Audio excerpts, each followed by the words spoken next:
Mathematical progression के chapter में दो बातें हैं। पहली चीज़ है आपकी अर्थमेटिक प्रोग्रेशन। अच्छा, अर्थमेटिक प्रोग्रेशन की क्या एग्जाम्पल हो सकती है? अर्थमेटिक प्रोग्रेशन जो है ना, उसकी क्या एग्जाम्पल हो सकती है? आपके पास लेट से एक सीरीज ऑफ नंबर्स है और वो है 5, 7, 9, 11। 5, 7, 9, 11 अगर आप नंबर्स देखते हो तो इसमें हो ये रहा है कि ये जो सीरीज़ आपके पास सीरीज़ ऑफ नंबर्स है, हर टर्म के बीच में 2 का डिफरेंस है। ठीक है, इसी तरह से एक और एग्जांपल 10, 15, 20, 25, हर नंबर के बीच में कितना डिफरेंस है? 5 का डिफरेंस है। इसी तरह से 10, 8, 6, 4, हर नंबर के बीच में कितना डिफरेंस है? -2 का डिफरेंस है ना। इसका मतलब अर्थमेटिक प्रोग्रेशन वो प्रोग्रेशन होती है जिसमें कोई प्लस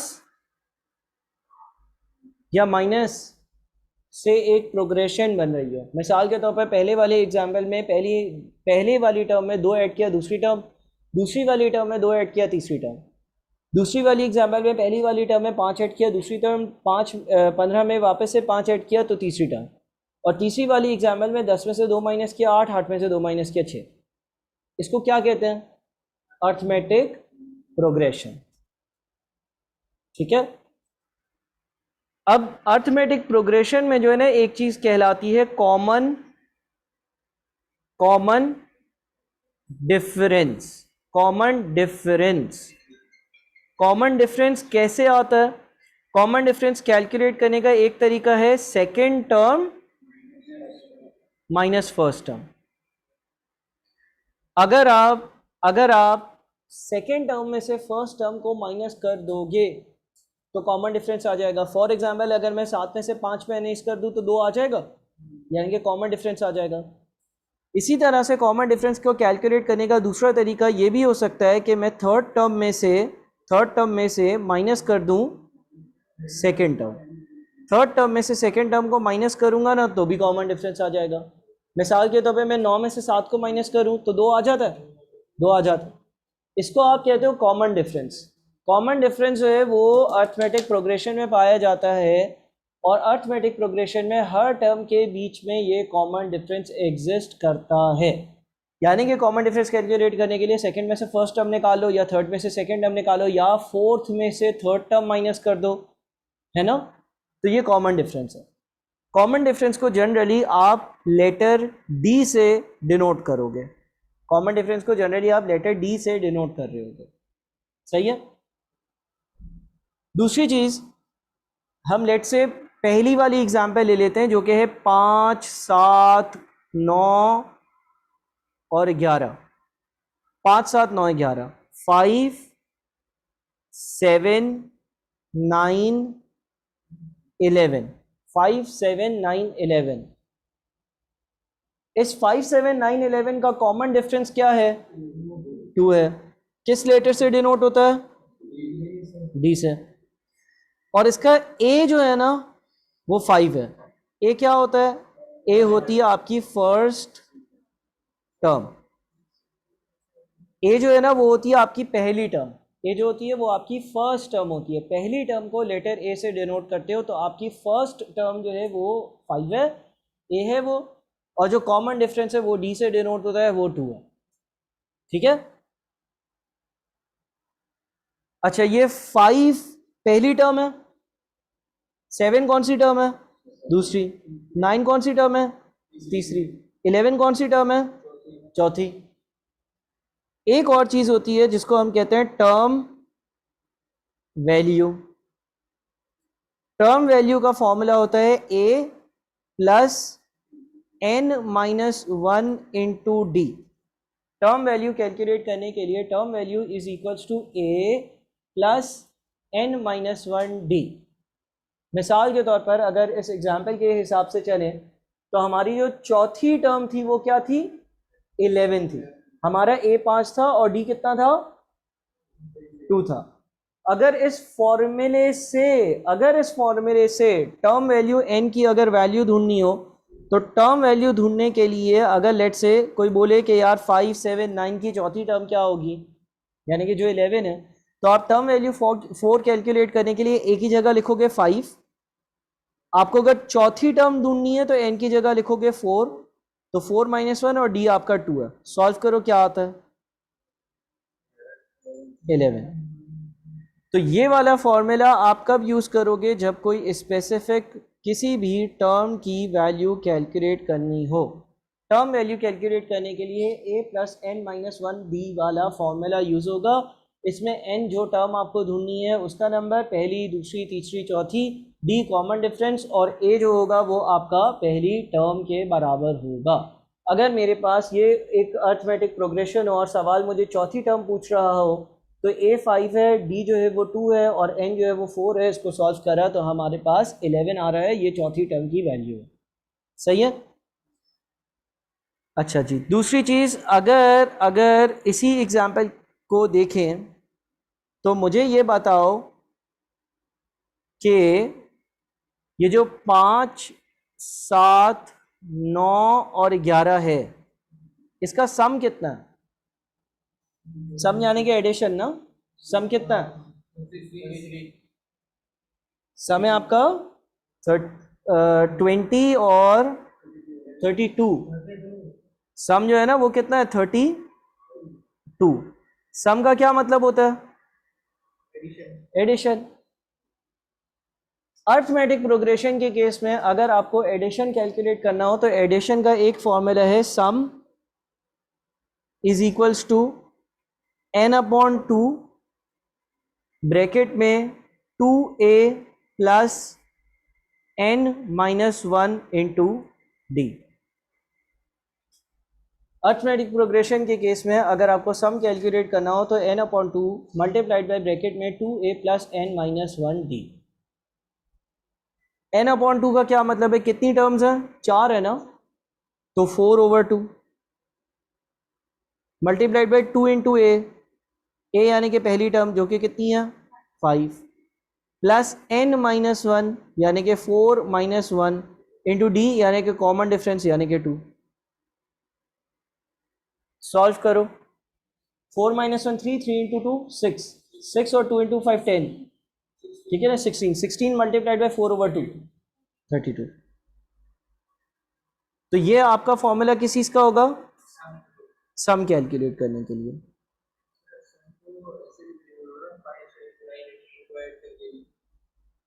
हाँ, लेकिन अगर 500 टर्म्स हो तो करते रहोगे। हाँ, फिर वापस से अगली अटेम्प्ट, फिर अगली अटेम्प्ट, फिर अगली अटेम्प्ट, ठीक है।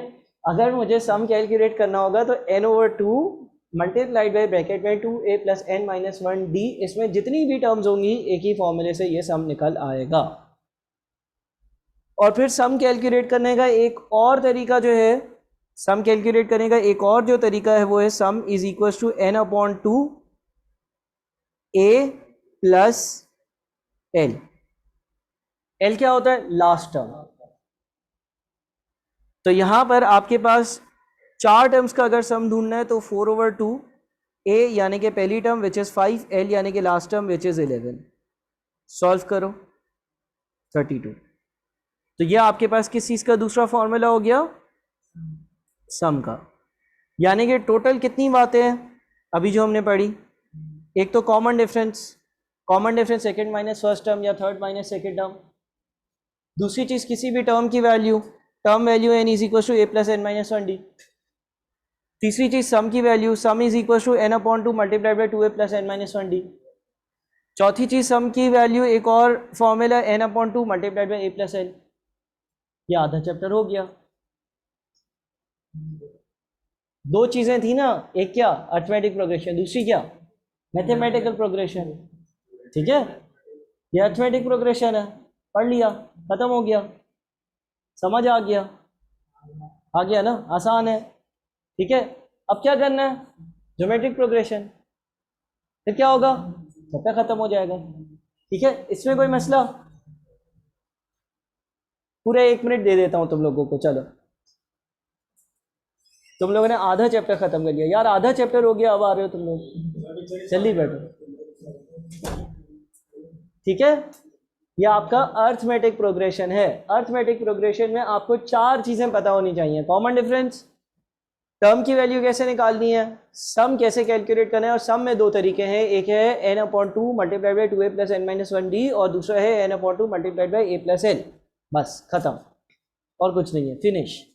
सही है, कोई मसला इसमें? और अर्थमेटिक प्रोग्रेशन पता कैसे चलता है क्या है, या तो प्लस हो रहा होगा तो माइनस हो रहा होगा। देखो ना यहाँ पर पहली एग्जाम्पल में क्या हो रहा है, +2 +2 +2, दूसरी एग्जाम्पल में क्या हो रहा है, +5 +5 +5, तीसरी एग्जाम्पल में क्या हो रहा है, -2 -2 -2। तो ये क्या है, अर्थमेटिक प्रोग्रेशन। कॉमन डिफरेंस निकालो, क्या करोगे, सेकंड माइनस फर्स्ट टर्म या थर्ड माइनस सेकंड टर्म। ठीक है ना, टर्म की वैल्यू निकालनी होगी, क्या करोगे, a plus n minus 1d। सही है, सम निकालना होगा, क्या करोगे, n/2 2a plus n minus 1d या n/2 a प्लस n। खत्म। सही है, कोई मसला, कोई मसला, कोई मसला नहीं है ना। ठीक है, अब आ जाते हैं दूसरी चीज पर। दूसरी चीज क्या है, ज्योमेट्रिक प्रोग्रेशन। ठीक है ना, वो एपी है तो इसका नाम क्या होगा, जीपी। क्या बात है, उसमें प्लस माइनस था तो इसमें क्या होगा, डिवाइड मल्टीप्लाई। क्या बात है, ऑटो पे चल रहे हो, देखा, इसीलिए तो मैं कहता हूं सब पॉसिबल है। उसमें प्लस माइनस था ना, डिवाइड मल्टीप्लाई नहीं था, तो इसमें डिवाइड मल्टीप्लाई होगा, प्लस माइनस नहीं होगा। हाँ मैं पढ़ा रहा हूँ ना, सही है। देखो अब क्या करना है, अब आप एग्जाम्पल ले लो। ठीक है ना, कितनी, एक से समझ नहीं आ रहा, दो से भी समझ नहीं आ रहा, 3। ठीक है, फिर 4 फॉर्मूले, चैप्टर खत्म। पहली एग्जाम्पल ले लेते हैं, लेट से आपके पास लिखा हुआ 2 6 18। क्या हो रहा है, 6 से मल्टीप्लाई हो रहा है, 3 से मल्टीप्लाई हो रहा है, मल्टीप्लाई हो रहा है ना 3 से। 2 इंटू 3 6, 6 इंटू 3 18। ये क्या हो गया, नहीं एक एग्जाम्पल हो गई ना। ठीक है ना, कि मल्टीप्लाइड बाई 3 है, ये पहली एग्जाम्पल है। सही है। अच्छा, इसी तरह से 5 20 80। अब्दुल रहमान,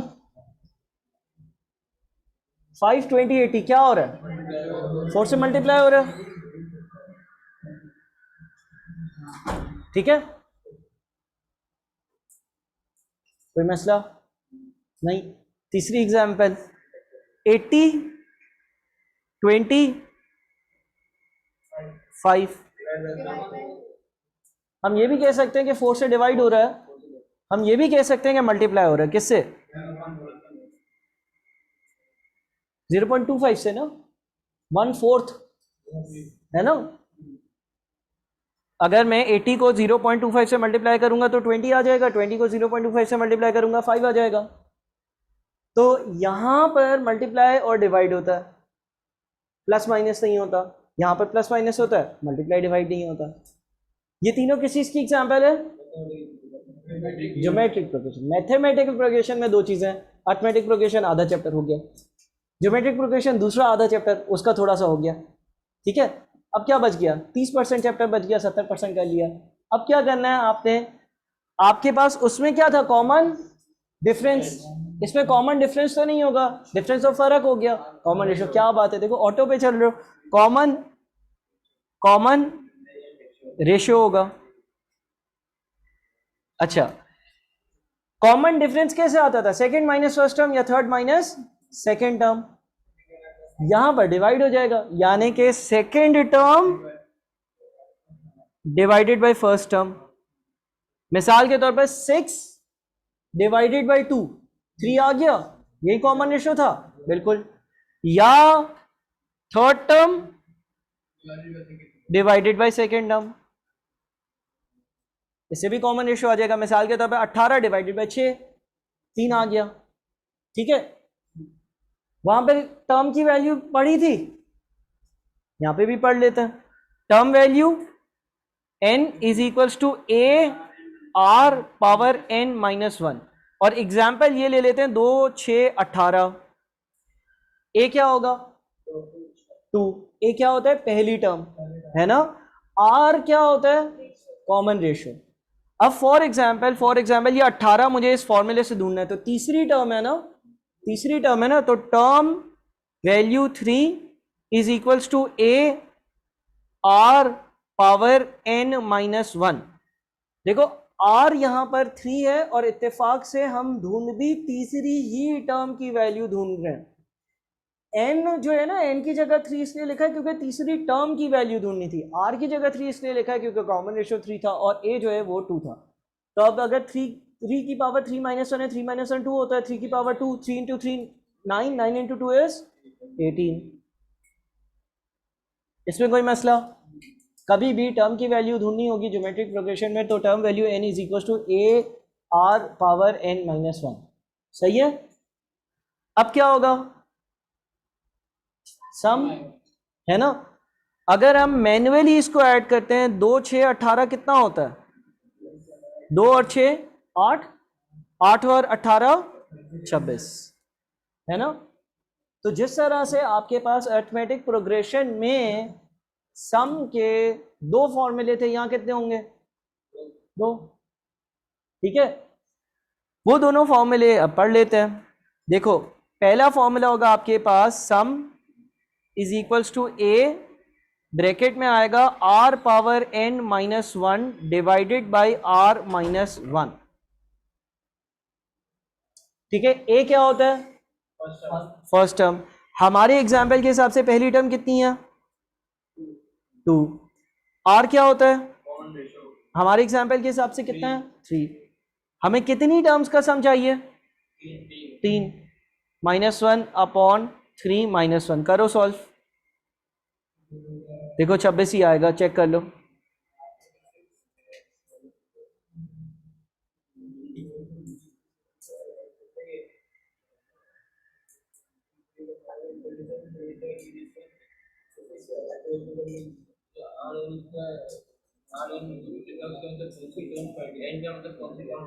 n का मतलब यहाँ पर ये है कि कितनी टर्म्स का सम चाहिए, हमें पहली 3 टर्म्स का सम चाहिए ना, 2 6 18, तो n 3 लिख दिया, 4 और 3 तो 4 लिख देते, तो 200 300 लिख देते। सही है भाई, आ रहे। दूसरा formula sum is equal to a 1 minus r power n divided by 1 minus r. इस केस के हिसाब से क्या होगा, ए कितना है 2, 1 minus r power n upon 1 minus r. अब देखो 3 की पावर 3 कितना होता है 27, 1 माइनस 27 माइनस 26 इंटू 2, ऊपर माइनस 52 आ रहा है, नीचे क्या आ रहा है -2, माइनस से माइनस कैंसिल, 26 आंसर इधर भी है। सही है। हाँ किसके लिए होता है,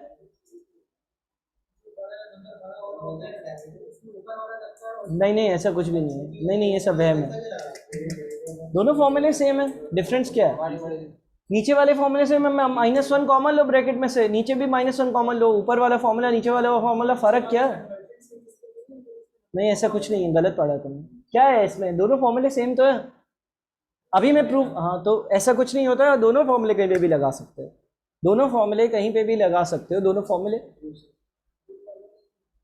क्यों है, उसकी रीजन है कि दूसरा वाला फॉर्मूला जो है ना उससे सम टू इन्फिनिटी एक्सप्लेन हो सकता है, इसलिए एक्सप्लेन करने के लिए सम टू इन्फिनिटी का फॉर्मूला यहाँ से बनता है, सेकंड वाले फॉर्मूले से डेरिवेशन होती है उसकी, a divided by 1 minus r, लेकिन वो बना कैसे वो देखना पड़ेगा ना। अच्छा खैर चलो, अब इसका मतलब क्या हो गया, इसका मतलब ये हो गया कि कितनी बातें यहाँ पर, एक कॉमन रेशो, दूसरा टर्म वैल्यू, तीसरा सम, चौथा सम। खत्म हो गया चैप्टर, बस अब सम टू इन्फिनिटी बाकी है और प्रैक्टिस करनी है। इसमें बताओ कोई मसला है, देख लो इसमें कोई मसला है तो पूछ लो। हाँ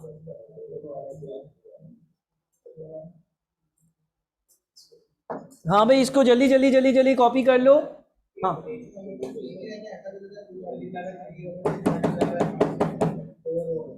रेशियो बीच में तुम कह रहे हो कि सीरीज के बीच में रेशियो चेंज हो जाए?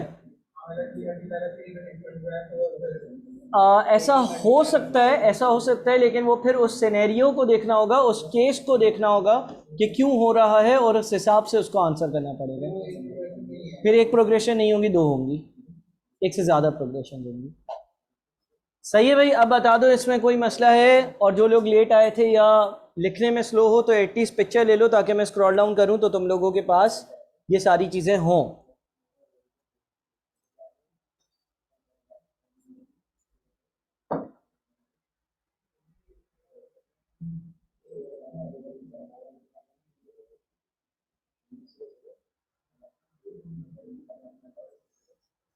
देखो अर्थमेटिक प्रोग्रेशन जो है ना, अर्थमेटिक प्रोग्रेशन में प्लस और माइनस का केस है। प्लस और माइनस का केस है, यानी कि कोई चीज़ इंक्रीज हो रही होगी या डिक्रीज हो रही होगी।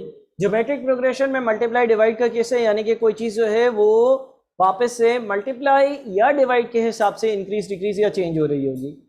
और दोनों के अपने अपने कॉमन रेशियो, कॉमन डिफरेंस के फॉर्मूले हैं, टर्म वैल्यू के फॉर्मूले हैं और सम के फॉर्मूले हैं। इसमें कोई मसला है तो बता दो। वापस से क्यों बताओ? क्यों चले गए थे तुम तस्वीर खिंचवाने इसी टाइम पर? तो भाई तो तुम क्लास, पिछली क्लास छोड़ देते, उससे पिछली छोड़ देते। हाँ शायद छोड़ दो, अभी हो जाएगा ना कवर। पिछले चैप्टर्स हो गए तुम्हारे दोनों, 1 2 सब समझ आ गया। अभी एंड में आधे घंटे में वो करवा दूंगा, और अभी तुम लेट आए हो, अभी देखो कि कितना होता है कवर। उसके बाद फिर अगली क्लास में ये चैप्टर की जब आधे घंटे की क्वेरी सॉल्विंग होगी तो उसमें रिपीट करवा दूंगा। कोई मसला है यहाँ तक? बता दो भाई। अब सुनना ज़रा, हमारे पास देखो, जब हम सम की बात करते हैं ना ज्योमेट्रिक प्रोग्रेशन में, तो मैंने ज्योमेट्रिक प्रोग्रेशन में सम के 2 फॉर्मूले बताए ना। ज्योमेट्रिक प्रोग्रेशन में सम के लिए एक फॉर्मूला, यार काइंडली आपस में बातें नहीं करो यार, ठीक है। एक formula a are power n minus one divided by r minus one. दूसरा फॉर्मूला मैंने आपको बताया था a 1 minus r power n upon 1 minus r. अब कुछ लोगों ने ये पढ़ा हुआ होता है कि आर जो है ना वो 1 से छोटा होगा तो ये फॉर्मूला होगा, और आर 1 से बड़ा होगा तो ये फॉर्मूला होगा। ये सब तुम्हारा वहम है, कुछ नहीं है। देखो मेरी बात सुनो, मैथमेटिकली दोनों सेम है। कैसे सेम है? अगर आप इस फॉर्मूले को, क्या मैं इसको यूं लिख सकता हूँ, ए माइनस वन कॉमन लिया, ब्रैकेट में r power n minus one आ जाएगा, और नीचे भी माइनस वन कॉमन ले लिया, ब्रैकेट में आर माइनस वन आ जाएगा। माइनस से माइनस कैंसिल हो गया तो क्या बन गया, a are power n minus one upon r minus one. तो इफेक्टिवली दोनों फॉर्मूले हैं ही सेम, इसमें और इसमें कोई भी फर्क नहीं है। ये इसी तरह से कि एक जगह पर तुमने ए लिखा है, दूसरी जगह पर तुम लिख दो माइनस और ब्रैकेट में लिख दो माइनस है। क्या ये दोनों चीजें बराबर नहीं है? बराबर है। जब आप राइट साइड को सॉल्व करोगे माइनस इंटू माइनस प्लस हो जाएगा। ए को मैं माइनस और ब्रैकेट में माइनस ए लिखा हुआ ऐसे भी तो लिख सकता हूँ, तो वही हुआ यहाँ पर। आप अगर दूसरे वाले फॉर्मूले में ब्रैकेट में से माइनस वन कॉमन लेते हो तो एग्जैक्टली पहला वाला ही फॉर्मूला बन जाएगा। तो ऐसा कुछ याद नहीं रखना कि आर जो है वो 1 से कम होगा तो ये होगा, और 1 से ज़्यादा होगा तो वो होगा, ऐसा कुछ भी नहीं है। क्लियर है? अभी तक कितने फॉर्मूले देखे इस चैप्टर में? 8 ना। एक कॉमन डिफरेंस का, second term minus first term या third term minus second term. दूसरा अर्थमेटिक प्रोग्रेशन में टर्म की वैल्यू का, a plus n minus one d. तीसरा अर्थमेटिक प्रोग्रेशन में सम का फॉर्मूला क्या, n अपॉन 2 ब्रैकेट में 2a plus n minus one d. चौथा n upon 2 a plus l. ये 4 थे अर्थमेटिक प्रोग्रेशन के। ज्योमेट्रिक प्रोग्रेशन पर जब हम आए तो ज्योमेट्रिक प्रोग्रेशन में हमने पहला फॉर्मूला देखा कॉमन रेशियो का, second term divided by first term या third term divided by second term. दूसरा फॉर्मूला क्या देखा, टर्म की वैल्यू का, क्या, a are power n minus one. तीसरा फॉर्मूला क्या देखा, सम का। सम के 2 फॉर्मूले, एक तो a are power n minus one upon r minus one, या फिर a 1 minus r power n divided by 1 minus r. ये 8 फॉर्मूले देखे हमने। अब हम और आगे आखिरी जो हमारी बात है उस पर आते हैं।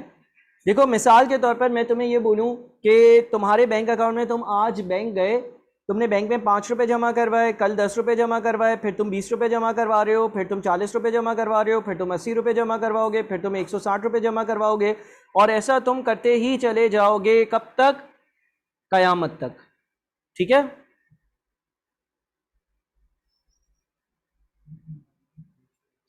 तुम मर जाओगे तो तुम्हारे आगे आने वाली जो नस्लें वो ऐसा करती जाएंगी। ठीक है। यानी कि बैंक गए, बैंक में आज 5 रुपये जमा करवाए, कल 10 रुपये, फिर 20 रुपये, फिर 40 रुपये, फिर 80 रुपये, फिर 160 रुपीज़। ऐसा कब तक कर रहे हो तुम? कयामत तक। ठीक है, समझ रहे हो? तुम्हारे जाने के बाद तुम्हारे बच्चे, उसके बाद उनके बच्चे, ये करते गए करते गए करते गए करते गए करते गए। सही है ना? एक ये बात हो सकती है, यानी कि कहाँ तक तुम पैसे जमा कर रहे हो? इन्फिनिटी। कोई लिमिट नहीं है ना, कोई लिमिट नहीं है। कयामत 10,000 साल बाद आई तो 10,000 साल तक। एक बात है, ठीक है ना? इस केस में आपके पास जो कॉमन रेशो है वो कितना है? कॉमन रेशो 2 का। दूसरा केस कॉमन रेशो 2 का है ना, second term divided by first term. दूसरा केस, तुम आज बैंक में 5 रुपये जमा करवाते हो, कल 10 रुपये करवाते हो, फिर 20 रुपये जमा करवाते हो, फिर तुम बैंक में जाकर 40 रुपये करवाते हो। लेकिन तुम ये काम करते हो 1 महीने के लिए। यानी कि 1 जुलाई आई, तुम गए बैंक में बोला अकाउंट खोलना है, उसने बोला कितने पैसे जमा करने, तुमने बोला ये लो 5 रुपये। ठीक है। फिर तुम 2 जुलाई को बैंक गए, डिपॉजिट स्लिप ली, 10 रुपये की डिपॉजिट स्लिप भरी, 10 रुपये दे दिए। फिर तुम 3 जुलाई को बैंक गए, उस केस में तुमने कितने में जमा करवाए बैंक में? 20 रुपये। फिर 4 जुलाई को गए, कितने जमा करवाए? 40 रुपये। ऐसा तुमने पूरे जुलाई के महीने में किया। एज्यूम कर लो 1 महीने में 30 दिन है सिंप्लिसिटी के लिए। तो इस केस में क्या तुमने ये काम इन्फिनिटी के लिए किया? क्या हमेशा के लिए किया? नहीं, हमेशा के लिए नहीं। कितने टाइम के लिए किया? 30 डेज के लिए। और क्या था? 2 था। कॉमन रेशियो 2 था। ए कितना था? 5। मुझे इस सेकंड केस में ये बताओ कि अगर 1 जुलाई से 30 जुलाई तक ऐसी खूबसूरत हरकत तुम रोज सुबह उठकर करते हो तो 30 जुलाई को तुम्हारे बैंक अकाउंट का बैलेंस कितना होगा? क्या मैं सम की बात कर रहा हूं? सम की बात कर रहा हूं ना। Sum is equals to A R power n minus 1 upon r minus 1। A कितना है? 5। आर कितना है? 2 power 30 minus 1 divided by 2 minus 1 कितना आएगा बताओ? कैलकुलेट करो।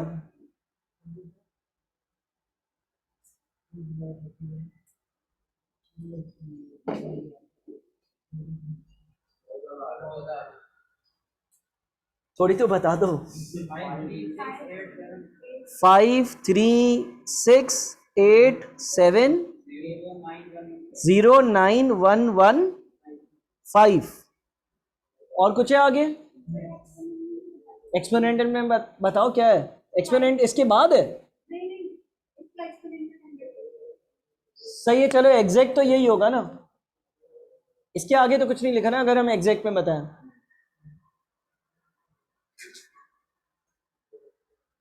हाँ भाई, तुम अगर 1 जुलाई को बैंक जाते हो, बैंक में 5 रुपये जमा करवाते हो, फिर तुम बैंक से बाहर आ जाते हो, बैंक समझती है तुम बहुत गरीब हो। दूसरे दिन तुम बैंक जाते हो, बैंक में 10 रुपये जमा करवाते हो, बाहर आ जाते हो, बैंक समझती है तुम बहुत ही गरीब हो। तीसरे दिन तुम 20 रुपये जमा करवाते हो, चौथे दिन तुम 40 रुपये जमा करवाते हो, पाँचवें दिन तुम 80 रुपये जमा करवाते हो, छठे दिन तुम 160 रुपीज़ जमा करवाते हो। और सिर्फ ऐसा 1 महीने के लिए तुम कर लेते हो। ठीक है, तो तुम्हारा जो बैंक अकाउंट है ना, तुम्हारे जो बैंक अकाउंट का बैलेंस है वो इतना हो जाएगा। करके देख लेना, छोटी बात लगती है तो करके देख लेना। ठीक है, समझ में आ रही है बात? अगर तुम आज बैंक में 5 रुपये जमा करवाओ, कल 10, फिर 20, फिर 40, फिर 80, फिर 160, फिर 320 भी कोई बड़ी बात है नहीं ना, फिर 640, फिर 1280, फिर 25, 60, फिर 5120, इस तरह से अगर तुम करवाते रहोगे तो सिर्फ और सिर्फ 30 दिन बाद तुम्हारे बैंक का बैलेंस इधर पहुंच जाएगा। सही है, यानी कि 30 दिन तक बस ये काम करना। अगर हाँ यार ये देखो 368 तो मिलियन बन रहे हैं और 5 यानी कि बिलियंस में चले गए हम। 5 वो तो देखना पड़ेगा मुझे आखिरी टर्म वैल्यू।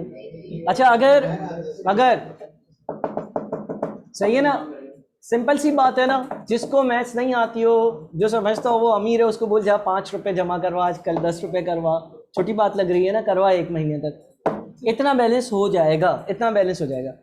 अच्छा ऊपर वाले केस में मेरे बैंक का बैलेंस कब होगा, कितना होगा? ऊपर वाले केस में मेरे बैंक का बैलेंस कितना होगा? लिमिटलेस। इसलिए क्योंकि यहां पर नीचे तो N30 दिया हुआ था, N30 दिया हुआ था, ऊपर तो N ही नहीं है। वो शायद 500, 1000 हो, 2000 हो, 10,000 हो, 20,000 हो, 50,000 हो, कितने दिन बाद कयामत आएगी पता ही नहीं है। लेकिन ये पता है ना कि अगर मैं आज बैंक में 5 रुपए जमा करवाऊंगा, कल 10 करवाऊंगा तो बैंक का बैलेंस टोटल हो जाएगा 15, फिर 20 करवाऊंगा तो बैंक का टोटल बैलेंस हो जाएगा 35, फिर मैं 40 करवाऊंगा तो बैंक का टोटल बैलेंस कितना हो जाएगा 75, और ऐसे ही बढ़ता ही और बढ़ता ही और बढ़ता ही चला जाएगा, इंक्रीज होता रहेगा। लेकिन इस पहले वाले केस में मैं ये नहीं बता सकता कि अगर मैं ऐसा ही करता ही चला जाऊं, क्योंकि नंबर ऑफ डेज पे लिमिटेशन नहीं है, तो मैं ये नहीं बता सकता कि मेरे अकाउंट का सम इवेंचुअली कितना हो जाएगा। अलबत्ता ये बात कंफर्म है कि मेरे बैंक का बैलेंस इंक्रीज हर दिन के बाद इंक्रीज होता चला जाएगा, ठीक है ना। हर दिन के बाद मेरे बैंक का बैलेंस इंक्रीज लाजमी होता रहेगा, लेकिन क्योंकि नंबर ऑफ डेज ही नहीं पता, तो मुझे ये नहीं पता कि हो कितना जाएगा। ऐसा है, सही है, ये बात क्लियर है। अच्छा अब एक और केस करते हैं, केस नंबर 3 के लेट से तुम जो है ना वो बैंक में आज 20,000 रुपए जमा करते हो, उसके बाद अगले दिन तुम 10,000 रुपए जमा करते हो, उससे अगले दिन तुम बैंक जाकर 5,000 रुपए जमा करते हो, उससे अगले दिन तुम बैंक जाकर 2,500 रुपए जमा करते हो, ऐसा पूरा जुलाई का महीना करते हो, यानी कि कितने दिन? 30 दिन। इस केस में तुम्हारा कॉमन रेशियो कितना है? 1/2। Second term divided by first term, यानी कि 10,000 डिवाइडेड बाई 20,000, यानी कि 1/2 या 0.5। इस केस में अगर तुम ऐसा करते हो, आज बैंक जाकर 20,000 जमा करते हो, उसके अगले दिन जाकर 10,000 रुपए जमा करते हो, उसके अगले दिन जाकर 5,000 जमा करते हो, फिर 2,500, फिर 1,250 रुपए, फिर 625 रुपए, ऐसा अगर 30 दिन तक करते हो, तो 30 दिन के बाद तुम्हारे बैंक अकाउंट का balance sum is equals to A multiplied by R power n-1 divided by R-1। कितना सम बन जाएगा? 40,000 रुपए। पक्का कंफर्म? ओके, चेक कर लिया, ठीक है, वो राउंडिंग ऑफ की वजह से ही होगा। अगर तुम आज बैंक जाकर बैंक में 20,000 करवाओ, अगले दिन 10,000 करवाओ तो 30 हो गए, उसके अगले दिन 5,000 करवाओ तो कितने हो गए? 35 हो गए। तो क्या सम कर रहे हो तो 40,000 आंसर आ रहा है? हाँ या नहीं, चेक कर लो। नहीं आ रहा है? तकरीबन 39999, तकरीबन 40,000 ही बन रहा है ना। हाँ, नहीं यकीन आ रहा तुम्हें? आ रहा है यकीन तुम्हें? आ रहा है यकीन? कैसे कैलकुलेट किया? क्या वाकई में ऐसा ही है? पहले दिन तो 20,000 हो रहा है, दूसरे दिन 30,000 हो रहा है, फिर 35,000 हो रहा है, फिर चौथे दिन कितना हो जाएगा? 37,500। क्या हम 40 तक ही पहुंचेंगे? पक्की बात है, ऐसा ही है, सही है ना। यानी कि अगर मेरे पास पहले दिन बहुत सारे पैसे जमा करवा रहा हूं और कॉमन रेशो हाफ हो, तो पूरे महीने में सिर्फ 40,000 रुपए जमा हो रहे हैं। सही है। अब मुझे अच्छा इस केस में 0.5 की पावर 30 कितना आ रहा है? 0.5 की पावर 30 कितना आ रहा है? जो आपके पास r की पावर n है, 0.5 पावर 30 कितना आ रहा है? सही है। अच्छा अब मुझे एक बात बताओ, कैलकुलेटर दे दो, तुम कुछ करते तो नहीं हो ना? अच्छा, हाँ क्या बोल रहे हो? सही है, तकरीबन, यानी कि ये तकरीबन 0 आ रहा है। चलो एक काम करो, इसको एक और केस करते हैं। तुमने 20,000 रुपये आज जमा करे, अगले दिन तुम 10,000 रुपये जमा कर रहे हो, उसके अगले दिन तुम 5,000 रुपये जमा कर रहे हो, और ऐसा तुम जो है ना वो जुलाई के पहले 10 दिनों के लिए करते हो सिर्फ, यानी कि एन है 10, आर है 0.5, कितना आएगा सम? सम कैसे आएगा? A are power n minus 1 upon r minus 1। बताओ।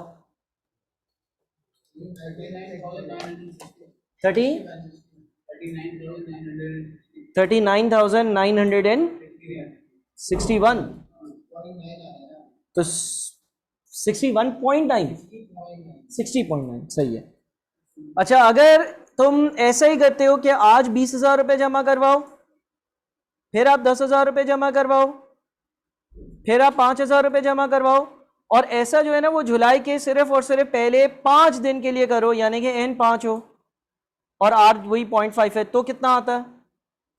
यानी कि a r power n minus 1 upon r minus 1, कितना? 38,750। ठीक है, ये बात समझ में आ रही है? यानी कि पहले ही 5 दिनों में 38,750 रुपीज हो गए थे, पहले 10 दिनों में 39,961 रुपीज हो गए थे, और जब 30 दिनों की बात करी तो टोटल 40,000 रुपए जमा हो रहे थे।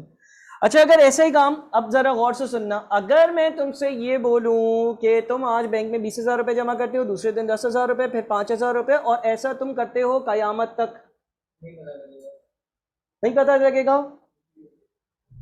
अगर मेरा सवाल क्या है, मैं बोल रहा हूं कि अगर तुम आज 20,000 रुपए जमा करते हो, फिर तुम 10,000 रुपए जमा करते हो, फिर तुम 5,000 रुपए जमा करते हो, और ऐसा ही तुम करते चले जाते हो, कब तक? कयामत। यानी कि एन इन्फिनिटी है, नहीं पता हमें, आर जो है वो 0.5 है। अब बताओ तुम्हारे बैंक अकाउंट का सम कितना हो जाएगा? 40,000? नहीं पता लगेगा, नहीं पता चल सकता, एस्टिमेटेड हो जाएगा, 40,000 होगा, 40,000 होगा। क्यों, कैसे? देखो, आप जरा एक चीज ऊपर वाली एग्जांपल से ऑब्जर्व करो कि पहले ही 5 दिन में तुम्हारे बैंक अकाउंट का बैलेंस 38,750 हो गया था। जुलाई के अगर सारे 30 दिनों में पैसे जमा करूं तो उससे से पहले 5 दिनों में मेरे बैंक अकाउंट का बैलेंस कहाँ पहुंच गया था? 38,750।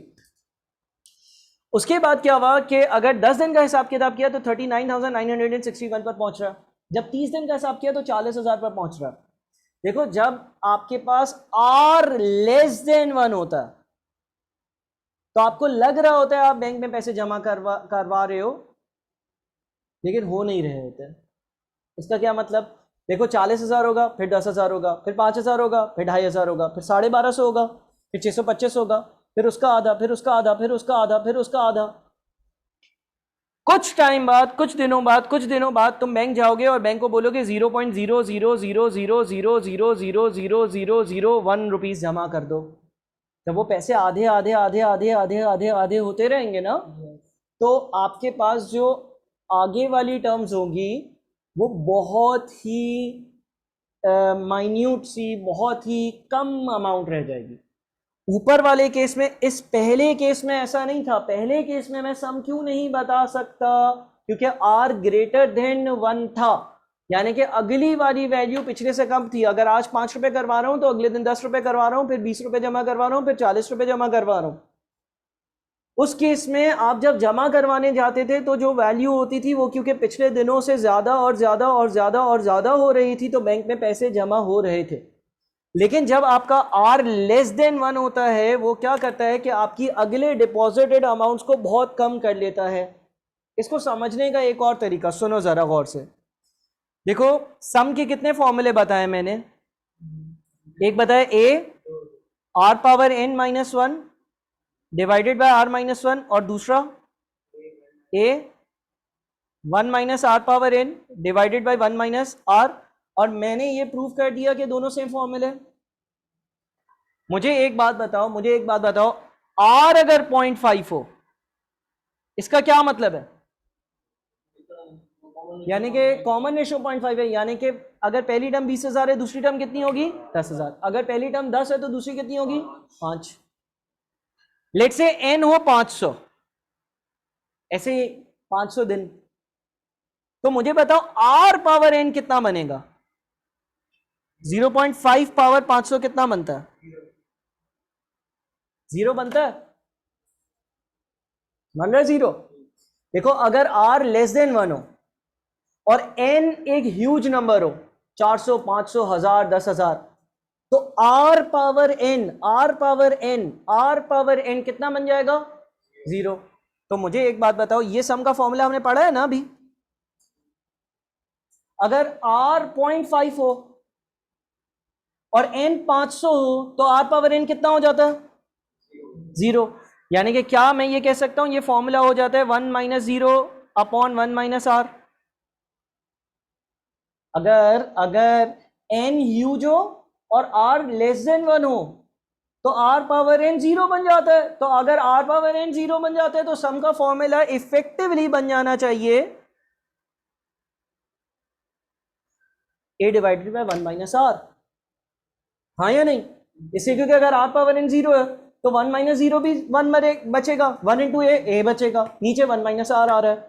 लेकिन ये फॉर्मूला क्या हमेशा ऐसा ही होगा, फिर तो हम यही सम का फॉर्मूला यूज करते हैं, नहीं, ये सम का फॉर्मूला ऐसा तब होगा जब r लेस देन 1 हो और n की कोई ह्यूज वैल्यू हो, मिसाल के तौर पर 500, मिसाल के तौर पर 0.5।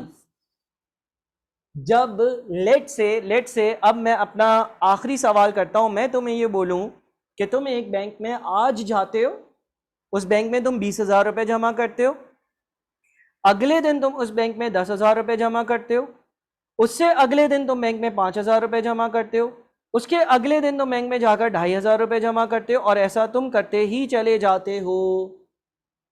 और मैं तुम्हें बोलता हूं कि तुम ऐसा 500 दिनों के लिए करते हो।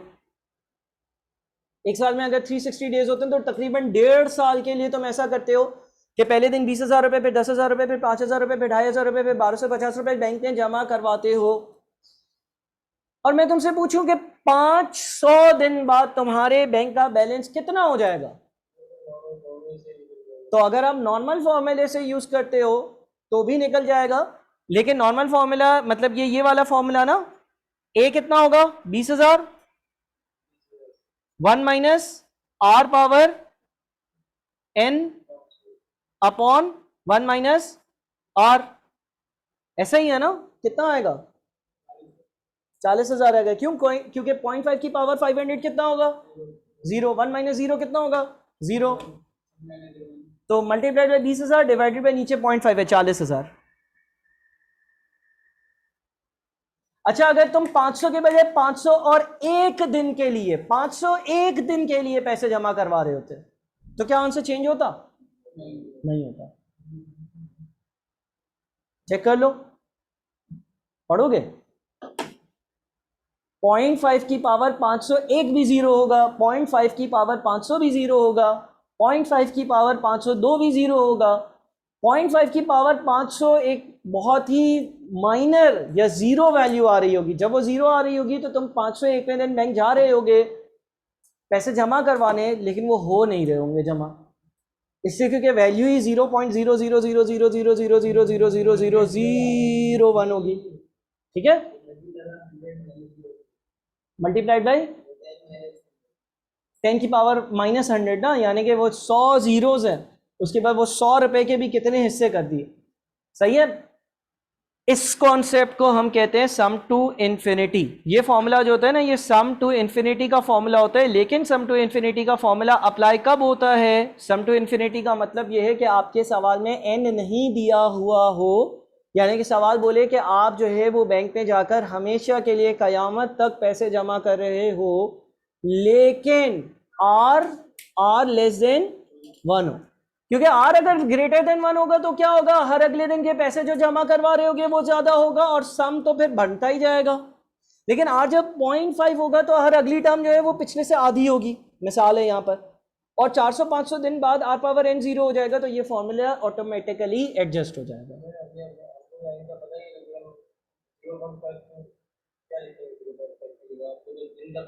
दिन का नहीं पता, लेकिन सवाल ने बोल दिया ना कयामत तक कर रहे हो, तो 500 से ज्यादा दिन होंगे, एज्यूम कर सकते हो। ऐसा हो सकता है कल आ जाए कयामत, लेकिन तकरीबन चांसेस क्या है, 500 से ज्यादा दिन होंगे। कितने होंगे, 6000, 2000, 3000, 10 लाख, जितने भी होंगे 0.5 की वही पावर बनेगी। जब 0.5 की पावर 500 जीरो बन रहा है, तो 0.5 की पावर वो जो तुम सोच रहे हो वो डालोगे तो भी जीरो ही बनेगा आर पावर एन, तो फॉर्मूला ये हो जाएगा। अगर इन्फिनिटी लिखा हो, अगर इन्फिनिटी 502 हो जाए, ठीक है, क्योंकि वो जो अमाउंट होगी वो बिल्कुल ही ना होने के बराबर होगी, तो वो सम में एडअप ही नहीं हो रही होगी। हाँ ना, अगर इन्फिनिटी नहीं होगा और नंबर ऑफ डेज होंगे, तो ये तो फिर ये वाली एग्जांपल हो गई ना जो हमने यहाँ पर लेट्स से 4 करी, 4 वाले में सम कितना आ रहा था, 39961। अगर मैं ये सवाल देता हूँ कि भाई एक बंदा 20,000 पे 10,000 पे 5,000 जमा करता है और 10 दिन के लिए करता है और 8.5 है, तो फिर तो 10 दिन में कितने पैसे हुए वो आ गया। इसी तरह से ये दूसरी एग्जांपल थी कि भाई 5 दिन में कितने पैसे होंगे, ये आंसर आ गया। लेकिन अगर ऐसा होगा कि आपके पास पैसे इन्फिनिटी तक जमा हो रहे हैं, तो उसका एक अपर लिमिट या अपर कैप या सम जरूर होगा। सही है, कोई मसला?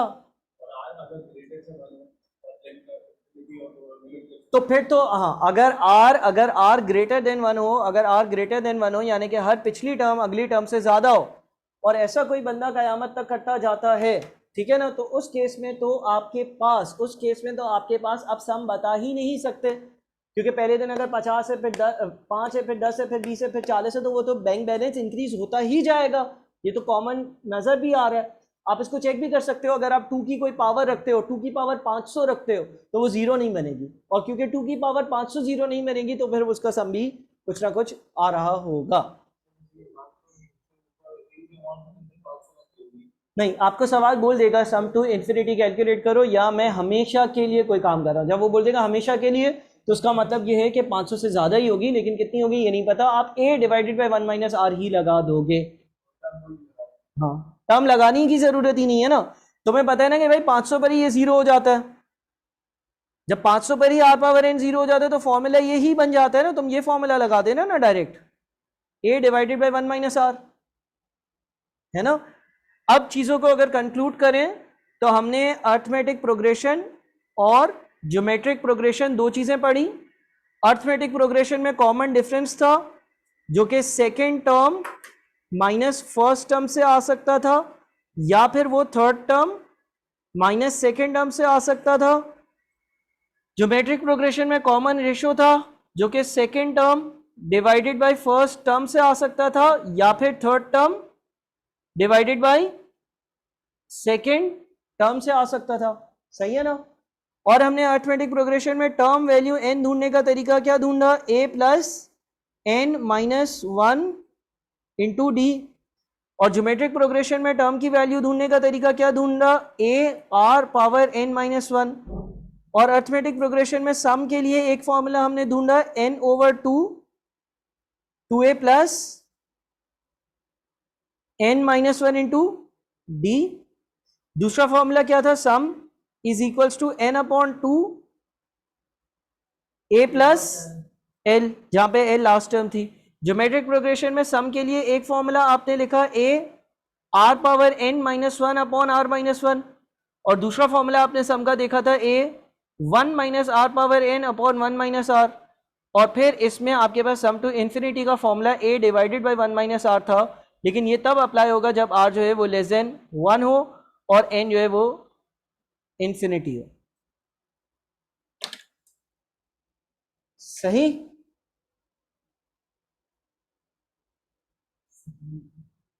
बताओ इसमें कोई मसला है?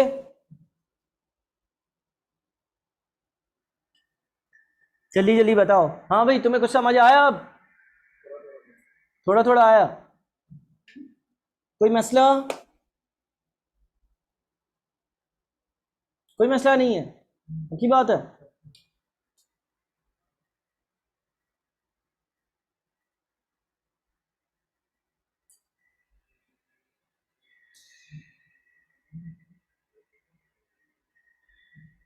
अब आप लोग जो है वो, चलो एक आधी एग्जांपल करवा देता हूँ। लेट से मैं एक एक एग्जांपल लेता हूँ। लेट से आपने एक कार परचेज करी इंस्टॉलमेंट्स पर, ठीक है, और उसकी जो है ना वो 5 इंस्टॉलमेंट्स होंगी। पहली इंस्टॉलमेंट जो है वो 15,000 होगी और हर इंस्टॉलमेंट पिछली से 5,000 ज्यादा होगी। बताओ 5 इंस्टॉलमेंट्स क्या होंगी, लिस्ट करो। ये एग्जांपल लिखो पहले। आपने कार परचेज करी इंस्टॉलमेंट्स पर, 5 इंस्टॉलमेंट्स होंगी। पहली इंस्टॉलमेंट 15,000 होगी और हर अगली इंस्टॉलमेंट पिछले से 5,000 ज्यादा होगी। 5 की 5 इंस्टॉलमेंट्स की लिस्ट बनाओ जल्दी से, रजिस्टर में बनाओ लिस्ट। 5 की 5 इंस्टॉलमेंट्स की लिस्ट बनाओ जल्दी जल्दी जल्दी जल्दी।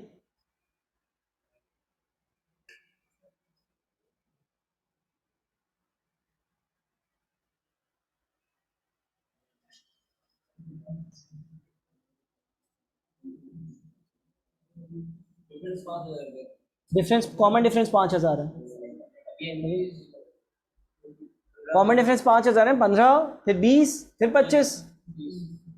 बनाओ ना लिस्ट। पहली इंस्टॉलमेंट पहली किस्त कितनी होगी? 15,000। दूसरी किस्त कितनी होगी? 20,000। तीसरी किस्त कितनी होगी? 25,000। चौथी किस्त कितनी होगी? 30,000। पांचवी किस्त कितनी होगी? 35,000। इसमें कोई मसला?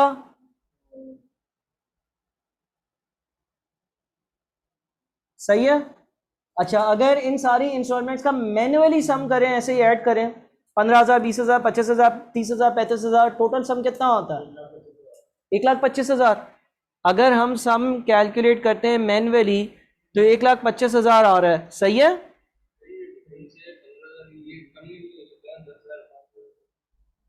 कॉमन डिफरेंस पॉजिटिव है ना। अगर 15,000, 10,000, 5,000 ऐसे होना होता तो वो -5,000 होता। अच्छा, सम अगर फॉर्मूले से कैलकुलेट करो सेम आंसर आ रहा है। फॉर्मूले से क्या करते हैं? n/2 मल्टीप्लाइड बाई 2 इंटू ए। उस फॉर्मूले से कर लो, कोई मसला नहीं है, उससे भी करके देख लेते हैं। n-1 into D. इससे हमारा आंसर सम का कितना आता है? 1,25,000 आता है। हाँ, और अगर हम लोग सम का दूसरा वाला फॉर्मूला यूज करते हैं, s is equals to n/2 a plus l,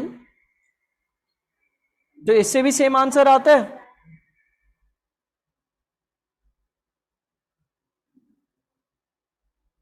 कोई मसला है इसमें? सही है ना? आसान है ना? अब मुझे एक बात बताओ, अगर आपसे सवाल ये पूछ लेता, अगर आपसे सवाल ये पूछता कि भाई पहली जो 3 किस्तें हैं, पहली जो 3 किस्तें हैं इसका सम बताओ, तो n3 हो जाता। a कितना होता और d कितना होता? कैलकुलेट करो फॉर्मूले से। अगर सवाल मुझसे पूछता कि सिर्फ और सिर्फ पहली 3 किस्तों का सम बताओ, तो n/2 2 into a plus n-1 into D, 60,000। अच्छा, अगर पहली 3 किस्तों का सम पूछता तो मुझे लास्ट टर्म तो नहीं पता, तो क्या मैं a प्लस एल वाला फॉर्मूला लगा सकता था? लगा सकता। तीसरी टर्म को लास्ट टर्म देता। देखो आपने अगर 15,000, 20,000, 25,000 का सम ढूंढना है तो आप एक तो n upon two two a plus n minus one d वाला फॉर्मूला लगा दो, इसमें n की जगह 3 डाल दो। और अगर वो आप a प्लस एल वाला फॉर्मूला लगाओगे तो वो भी लगा सकते हो। उस केस में आप n अपॉन टू a यानी कि पहली टर्म, l यानी कि लास्ट टर्म,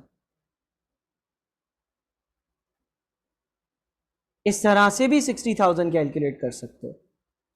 बात समझ में आ रही है? 15,000, हाँ, n upon to a plus L. लेकिन इसमें ऐसा नहीं कर देना कि एल तुम 35,000 लिख दो, क्योंकि अब जो हम सम ढूंढ रहे हैं वो पहली 3 टर्म्स का सम है। तो हमें ये देखना होगा पहली टर्म क्या थी जिसका सम ढूंढ रहा हूं, और जिन 3 टर्म्स का सम ढूंढ रहा हूं उसकी आखिरी टर्म क्या है। ये समझ में आ गया? अच्छा, अगर सवाल सही है ना? अब अगर सवाल तुम्हें बोलता कि यार ये जो, अगर कोई सवाल बोलता कि किस्तें 5 है लेकिन आखिरी 3 किस्तों का सम ढूंढो, तो फिर ए 25,000 हो जाता। अगर सवाल ये बोलता कि 5 किस्तें, आखिरी 3 किस्तों का सम ढूंढो, तो उस केस में फिर ए जो है ना वो 25,000 हो जाता, जहां से मैं शुरू कर रहा हूं। डी जो है वो 5,000 होता और एन जो है वो 3 होता। तुम अगर मैन्युअली सम देखते हो तो 25,000 और 35,000 जो है वो 60 और 30 90,000 बनते हैं। और अगर तुम सम कैलकुलेट करते हो फॉर्मूले से तो n upon two, 2 into a plus n minus 1 into d. Check करो कितना आता है।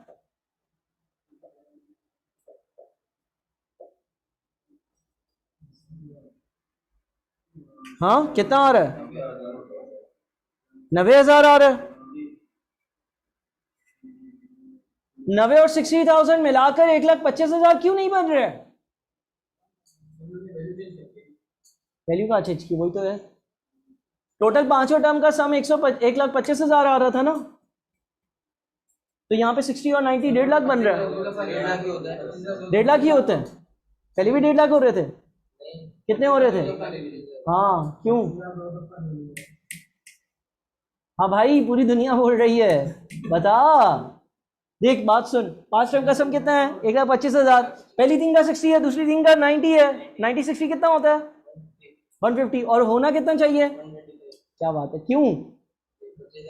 क्योंकि 25,000 ज्यादा कैसे आए? 25,000 दो बार काउंट करते हैं, सही है ना? 25,000 दो बार काउंट कर लो, बीच वाली जो टर्म है, सही है। इसमें कोई मसला? अब वो हैंड आउट की बुकलेट निकालो जरा, जो हैंड आउट से आपके पास निकालो, जल्दी जल्दी जल्दी। अबे दो बार देखना, पहले पहले पहली 3 टर्म्स का सम ढूंढा, पहली दूसरी तीसरी, है ना? फिर मैं आखिरी 3 का सम ढूंढा, तो बीच वाली 2 बार आ गई ना।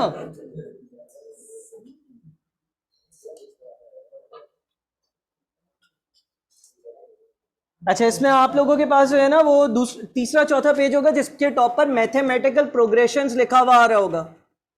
मैथमेटिकल प्रोग्रेशंस लिखा हुआ होगा। एक शीट होगी आपके पास जिसपे 4 सवाल होंगे, जिसपे 4 सवाल होंगे, हैं 4 सवाल।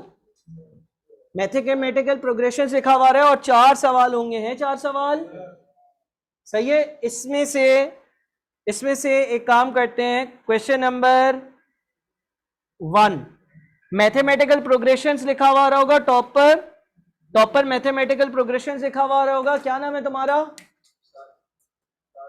साद। सवाल पढ़ो पहला वाला।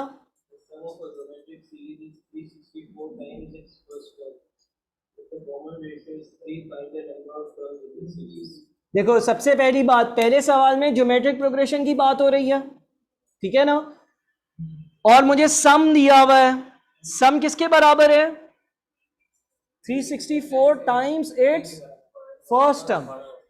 अच्छा, क्या क्या कॉम्पोनेंट्स हो सकते हैं? सम हो सकता है, ए हो सकता है, आर हो सकता है, एन हो सकता है, ये चीजें हो सकती है। अच्छा, एन दिया हुआ है क्या? एन हमें ढूंढना है, एन हमें ढूंढना है, क्वेश्चन मार्क है, ठीक है। आर दिया हुआ है क्या? कितना दिया हुआ है? 3। ए दिया हुआ है क्या? एज्यूम कर लो कि ए यानी कि पहली टर्म है एक्स, सम दिया हुआ है क्या? सम किसके बराबर है? पहली टर्म के 364 टाइम्स के बराबर। तो अगर पहली टर्म x है तो सम जो है वो 364 x होगा। सम का फॉर्मूला क्या है? Sum is equals to a r power n minus 1 divided by r minus 1, है ना। अब आपके पास सम जो है वो है 364x is equals to a r power n minus 1 upon r minus 1।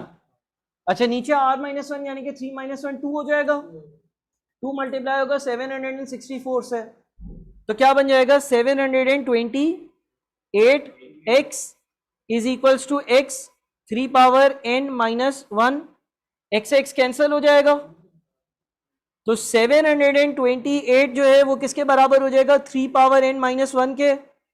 Minus 1 left side पर जाएगा, तो 3 power n is equals to 729।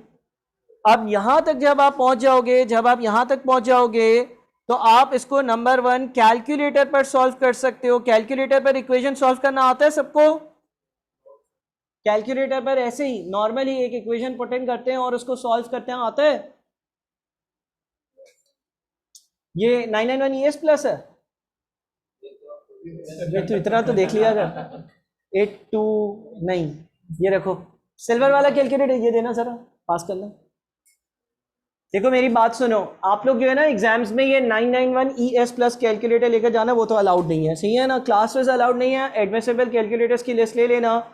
991 ES plus पहले ये जो सिल्वर कलर में आता था, अब ये ब्लैक कलर के मॉडल्स में आ रहा है, ये कैलकुलेटर लेकर जाना।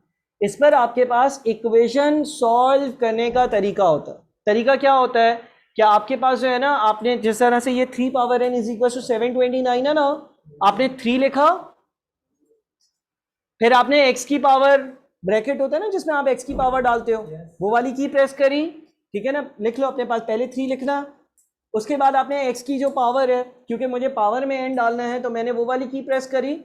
उसके बाद आपके पास रेड कलर का एक x लिखा हुआ आ रहा है, ब्रैकेट के ऊपर आ रहा है, वो प्रेस करने के लिए आपने अल्फा प्लस ब्रैकेट क्लोज की प्रेस करी, तो वो यहां पर x जो है ना वो पावर में आ जाएगा। आ गया? जो आपके पास रेड कलर का एक x आ रहा था ना, उसको पावर में डालना है। उसको पावर में डालने का तरीका क्या है? अल्फा दबाकर ब्रैकेट क्लोज की प्रेस करोगे तो वो पावर में आ जाएगा। ठीक है, आ गया? इसके बाद पहले तो आपने 3 टाइप किया, 3 टाइप करने के बाद आपने x पावर ब्रैकेट, वो जो बॉक्स है जिसमें पावर डालनी होती है, वो की प्रेस करी ताकि आपके पास 3 की पावर आप टाइप कर सको। फिर आपने अल्फा प्रेस कर ब्रैकेट क्लोज दबाया, ब्रैकेट क्लोज के ऊपर रेड कलर का x बना हुआ है, तो स्क्रीन पर आपके पास 3 पावर x लिखा हुआ आ जाएगा। इसके बाद आपके पास इक्वेशन में क्या आ रहा है? बोर्ड पर इक्वल्स टू आ रहा है ना। इक्वल्स टू के लिए आपने दोबारा से अल्फा दबाया, अल्फा दबाकर और नीचे ही अल्फा के नीचे रेड कलर वाला इक्वल्स टू है वो प्रेस किया। अल्फा प्रेस कर अल्फा के बिल्कुल नीचे रेड कलर वाला इक्वल्स टू है वो प्रेस किया। ठीक है, उसके बाद आपके पास क्या लिखा हुआ है? 729, आपने 729 लिख दिया, सही है। इसके बाद आपने शिफ्ट प्रेस कर शिफ्ट के नीचे सॉल्व लिखा हुआ आ रहा है, शिफ्ट प्रेस कर शिफ्ट के नीचे सॉल्व लिखा हुआ आ रहा है, उसको प्रेस किया, स्क्रीन पर लिखा हुआ आएगा सॉल्व फॉर x, आ रहा है लिखा हुआ। अब आप इक्वल्स टू प्रेस करो नॉर्मल वाला, तो आपके पास जो है वो कैलकुलेटर इसका आंसर दे देगा। बात समझ में आई? ठीक है। अच्छा, इसमें आंसर आने में बहुत सारी बार ये देखो आगे x इज इक्वल टू 6। कभी कभार आप लोग फाइनेंशियल मैथ्स के सवाल सॉल्व करोगे कैलकुलेटर से, गौर से सुनो, कभी कभार आप कैलकुलेटर पर फाइनेंशियल मैथ्स के पेपर में सवाल सॉल्व करोगे तो कैलकुलेटर को 3 से 4 मिनट लगेंगे उसको सॉल्व करने में। जिस तरह से ये x पावर जो x की वैल्यू 6 आ रही है, ये सॉल्व करने में इसको मेरे ख्याल में 10-15 सेकेंड लगे। कितने लोगों ने सक्सेसफुली कर लिया? आपसे हो गया?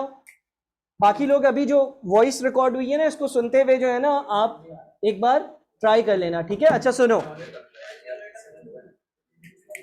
कैलकुलेटर सुनो जरा, आप एग्जाम में एटलीस्ट 3 कैलकुलेटर लेकर जाओगे। आप एग्जाम में एटलीस्ट 3 991 ES प्लस लेकर जाओगे। एक इसलिए कि खराब ना हो जाए, 2 इसलिए क्योंकि आपके पास एग्जाम में टाइम बहुत कम होगा। आप फॉर एग्जाम्पल फाइनेंशियल मैथ्स का कोई सवाल होगा, वो कैलकुलेटर को दोगे कि भाई तुम सॉल्व करो, इतनी देर में मैं अगला सवाल कर कर वापस आता हूँ। आपके पास वहां पर एक टेबल होता है जिससे आपको जो है ना स्क्रॉल करना होता है एक सवाल से दूसरे सवाल पर। तो जितनी देर में 3-4 मिनट में कैलकुलेटर सवाल सॉल्व करेगा, इतनी देर तुम बैठोगे थोड़ी, तुम क्या करोगे, इंतजार करोगे, क्या करोगे, अगला सवाल सॉल्व करोगे। ठीक है, मैं एक बार दोबारा बता देता हूँ, देना है यार कैलकुलेटर। ये तो कैलकुलेटर आता भी नहीं है मुझे, क्योंकि ये पेपर में भी नहीं है। या मैं यहाँ पे स्टेप्स लिख देता हूँ, सुनो। सबसे पहले स्टेप आपने 3 प्रेस किया। उसके बाद दूसरा स्टेप आपने x की पावर, ये जो बॉक्स ऐसी की आ रही है, इसको प्रेस किया ताकि आप पावर में आ जाओ। फिर वो आपसे जो है ना वो पूछ रहा होगा कि 3 की पावर में क्या लिखना है। तो क्योंकि आप 3 की पावर में x लिखना चाहते हो, रेड वाला, इसके लिए आपको क्या करना होगा, अल्फा प्लस ब्रैकेट क्लोज वाली जो की है ना, उसके ऊपर x लिखा हुआ है। इसके बाद आप अगला स्टेप क्या करोगे, अगले स्टेप में आप जो है ना वो अल्फा प्रेस करोगे। अल्फा प्रेस कर कर अल्फा के नीचे एक इक्वल्स टू का रेड बटन आ रहा है। अल्फा के नीचे एक इक्वल्स टू का एक रेड बटन आ रहा है, उसको प्रेस करोगे तो स्क्रीन पर इक्वल्स टू आ जाएगा। उसके बाद आप जो है वो सिंपली 729 लिख दोगे, तो ये आपकी पूरी इक्वेशन जो है वो कैलकुलेटर पे टाइप हो जाएगी। जब ये पूरी इक्वेशन टाइप हो जाएगी, उसके बाद आप शिफ्ट प्रेस कर कर सॉल्व की प्रेस करोगे। सॉल्व जो है ना वो शिफ्ट की के बिल्कुल थोड़ा सा ही नीचे दिया हुआ है। और उसके बाद आप जो है ना वो इक्वल्स टू प्रेस करोगे। जब वो आप शिफ्ट प्लस सॉल्व दबाओगे ना, तो वो स्क्रीन पे लिखा पाएगा सॉल्व फॉर एक्स। हाँ, या तो तुमने जो है ना वो गलत टाइप किया होगा। लेकर आओ कैलकुलेटर, आ रहे उसमें।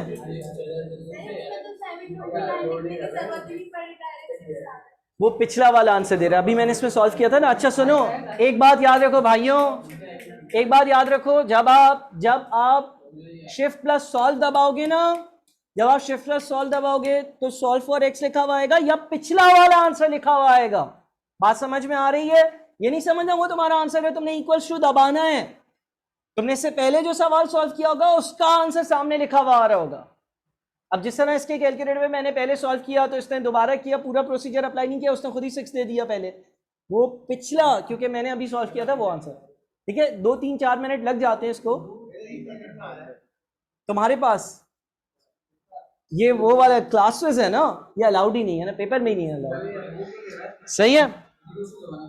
अच्छा, अब सुनो भाई, क्वेश्चन नंबर 1 में एन का आंसर क्या आ रहा है, 6 आ रहा है। हाँ बिल्कुल हो जाएगा वेरीफाई, सही है। अब आप लोग जो है वो, हाँ यार लॉग सिलेबस में नहीं है ना, तो कुछ लोगों ने लॉग्स पढ़े हुए नहीं है, फिर मुझे वो सिखाना पड़ेगा। पिछले सिलेबस में था, अगर पढ़े हुए तो सही है, लेकिन बाद में IRR NPV के कुछ ऐसे क्वेश्चन है जो कैलकुलेटर पे करने ही पड़ेंगे, तो इफेक्टिवली मुझे ये चीज़ सिखानी ही थी कहीं ना कहीं। मैं अपना टाइम सेव करूँ ना, मैं लॉग क्यों सिखाऊं। ठीक है, अब आप लोग जो है वो क्वेश्चन नंबर 2, 3 और क्वेश्चन नंबर 4 ट्राई करो, और 5 मिनट का जो ब्रेक है वो ले लो, और 6:20 पर वापस आ जाओ। ठीक है, 5 मिनट का ब्रेक लो, 5 मिनट का क्वेश्चन 2, 5 मिनट का क्वेश्चन 3, 5 मिनट का क्वेश्चन 4। इस पेज पे 4 सवाल है ना, चारों कर लो, 20 मिनट हो गए, और उसके बाद फिर हम क्लास स्टार्ट करते हैं। सही है, फायदा नहीं है यार, आगे वाले कॉम्प्लेक्स क्वेश्चंस होंगे वो कैलकुलेटर पर ही करोगे ना। कर लो, अभी कर लो, कोई मसला नहीं है। नहीं 2-3 तो लेकर जाने पड़ेंगे। अभी NPV IRR वाले सवाल कहाँ किए हमने।